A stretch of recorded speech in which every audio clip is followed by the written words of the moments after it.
নমস্কার দাদা ভাইরা, কেমন আছেন? আমরা ভালো আছি। আমরা শব্দটা কেন উচ্চারণ করলাম? যে আপনাদের ছাড়া আমি তো একা নয়। জ্বালাইয়া খাইলো একটা হীরক রানী, হায় হায় জ্বালাইয়া খাইলো একটা হীরক রানী।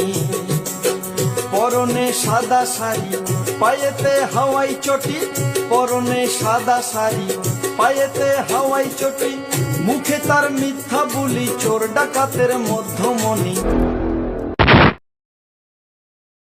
দাদা ভাইরা, কেমন আছেন? আমরা ভালো আছি। আমরা শব্দটা কেন উচ্চারণ করলাম? যে আপনাদের ছাড়া আমি তো একা নয়। তার জন্য আপনাদেরও বললাম যে আপনারা ভালো থাকবেন এবং আশা রাখি। আপনাদের সামনে যে বিষয় নিয়ে এখন একটু আলোচনা করতে এসেছি, আলো তো নেই, শুধুই চোনা আমার ভিডিওর মধ্যে, কারণ আমি প্রতিবাদী ভিডিও করি। তাই দেশ বিদেশ থেকে একটা যুব সমাজ আমাকে ভালোবেসেছে এবং আশীর্বাদ দিয়েছে। আশা করি সামনের দিনেও দেবে। তাদের প্রতি একবার নমস্কার তো জানাই। আমি জানি সবার নিচে সবার পিছে, তবু যে কথাগুলো আমি বলবো এবং বলে থাকি, কথাগুলো শুনে দেখবেন এবং আপনারা ভিডিওটা দেখবেন যে আমার কথার সঙ্গে কোনো সত্যতা মিল আছে কিনা জানি না। আমি কোনো ফেক ভিডিও করি না, কোনো ফেক কথা বলি না। যেটা সত্য সেটাই বলার চেষ্টা করি, কোনো মিথ্যাকে আশ্রয় দিই না। তাই আমার চ্যানেল নাম don't care, Facebook page Krishnapada Adhikari. আজকে উত্তরবঙ্গে একটা বাউল শিল্পী আছে, সোশ্যাল মিডিয়ায় খুব আলোকিত নাম, নামটা থাক এই পর্যন্ত। কিন্তু এই বাউল শিল্পীকে কিভাবে উত্তরবঙ্গে একজন জনপ্রতিনিধি এইভাবে আক্রমণ করতে পারে জানি না। দেখাবো ভিডিওটা। ভিডিও দেখানোর আগে একটু অনুরোধ করব, অন্তত আমার এই দাদা বাউল শিল্পীর পাশে বাংলার জনগণ যেন থাকে।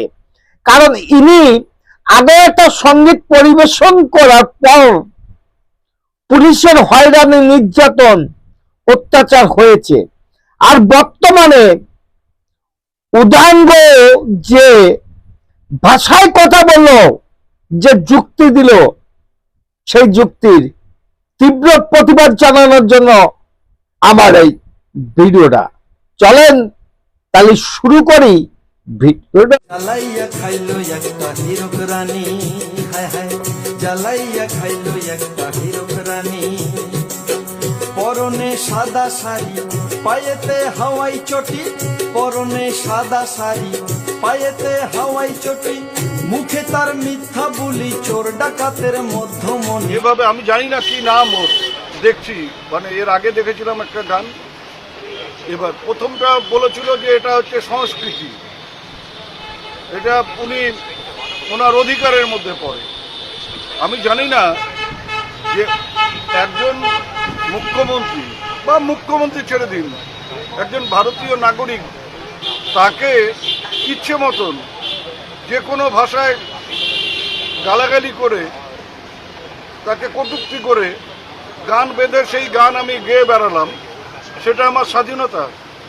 তা এই যদি স্বাধীনতা হয়, তাহলে এমনও তো হতে পারে যে অনেক যুবক মনে করতে পারেন যে এই গায়ককে ওই গান শোনার পরে ল্যাম্পপোস্টের সাথে বেঁধে পেটানো, সেটাও সেই যুবকদের স্বাধীনতা, সেটাও তারা।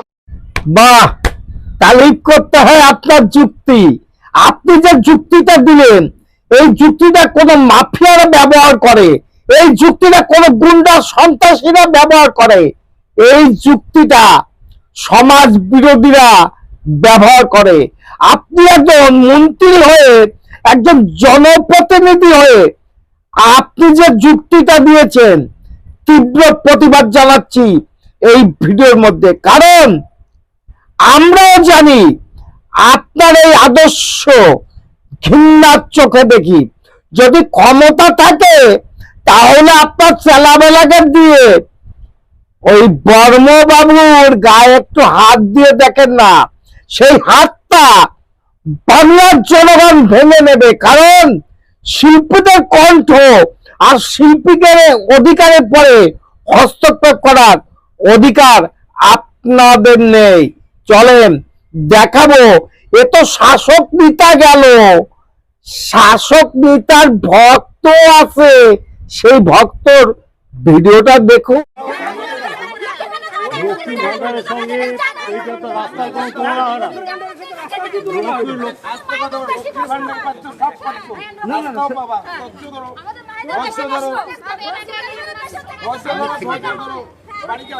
রান্না করে যাও, লক্ষ্মীর ভান্ডার পাচ্ছ, বাড়িতে অনেক টাকা ঢুকছে। না কোনো না কোনো ডাল পাগলা আছে, তাহলে আপনি সব জায়গায় ছুটতে পাচ্ছেন। 40 বছরের গল্প করছেন কেন? 5 বছর বা 1 বছর 6 মাসের আগে এই উন্নয়নটা দেখুন না কি হয়েছে। এবং আমি ভিডিও হয়ে আসার পর মানুষ সব রকম পরিষেবা পাচ্ছে। কিন্তু আমাদের কাছে দুঃখ কোথায় লাগে, রাস্তা অবরোধ করে গর্ভবতী মা থেকে শুরু করে বাচ্চারা স্কুলে যাচ্ছে, স্কুল টাইমে রাস্তা অবরোধ, এবং যারা অবরোধ করছে তাদের মতো ছেলেমেয়ে, তাদের ঘরের ছেলেমেয়েরাই তো স্কুলে যাচ্ছে। এটা কবে আমার কাছে দুঃখের জনক। আপনার ডালপালা কি শাসক নেতারা, না মন্ত্রীরা, না কোনো আমলারা? আপনি ভুলে যাচ্ছেন এই সাধারণ জনগণের টাকায় আপনি যে গাড়িটা চলেন, ওই গাড়িটার তেলটা কেনা হয়, ওই গাড়িটাও কেনা হয়। আপনি যে চেয়ারটায় বসেন, ওই চেয়ারটা সাধারণ জনগণের টাকায়। আপনার জ্ঞান দেওয়ার মতন মানসিকতা আপনার মধ্যে নেই। কারণ দুঃখ আমাদেরও হয় যে আপনি একটা ভিডিও এই কথাগুলো কিভাবে বলেন, বলতে পারেন কি জানি না, কিন্তু বাংলা ছাড়া অন্য কোথাও যদি এই কথাগুলো ভিডিও বলতো এতক্ষণ হয়তো তার স্থান হতো জেলখানায়। কারণ যে কথা বলেছেন এটা সম্পূর্ণ বাজে কথা। কেন বলছি? এটা আইনের কথা না, এটা সংবিধানের কথা না।